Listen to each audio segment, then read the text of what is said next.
We'll ask a question, and it's a fairly common question. I asked it to you today. How are you? When I ask you that question, knowing our relationship, you'll tell me how you really are, but most people will say fine, good. Well, on the internet, when that question's asked in a chat room or via a texting blast that we would send out, kids are telling us they're not so good. They're struggling with suicidal thinking. They're involved in a regret over a big choice that they made that has unfortunate consequences. And so I remember the first time we asked that question, we did a study, our team downtown here, 2-week study. We asked that question. The first response was, I'm not good. I had an abortion on Saturday, and I'm really struggling with that decision. Next one was, Mom and Dad are getting divorced, and I'm considering ending my life. I'm tired of this drama. Third one was, my grandmother's got cancer. I'm losing my best friend. Very candid, very transparent confessions.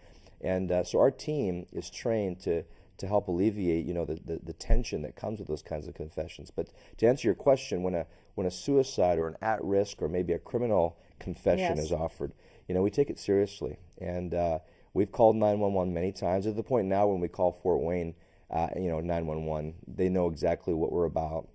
We've actually had police officers in our chat, jumping into our chat system to be able to navigate the conversation, make sure that they understand the moderation of how we're pushing this young person to get the help that they need. Elizabeth, we've had 66 suicide attempts in 5 years, and we've been very, very grateful to be able to celebrate that God has helped us, each one of those, avert that decision and to choose life over death.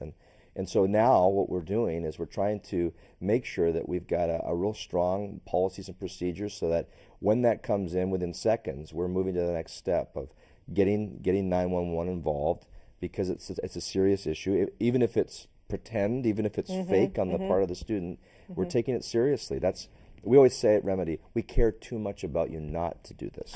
Good. And so, we take it pretty serious. Logistically, then, Fort Wayne police come in on your chat, even though you might be talking to somebody in Australia. Well, I'll give you a perfect example. A couple months ago, we had a suicide threat come in that a young woman had injected herself with something that could have been poison. She didn't know if it was insulin or poison. It was her mother's medication, whatever it was. And she'd done it to take her life. She was from West Virginia, from Norfolk, West Virginia. And we took it serious. We called 911 locally, and they dispatched police in that area, and we were able to get her to a healthcare facility.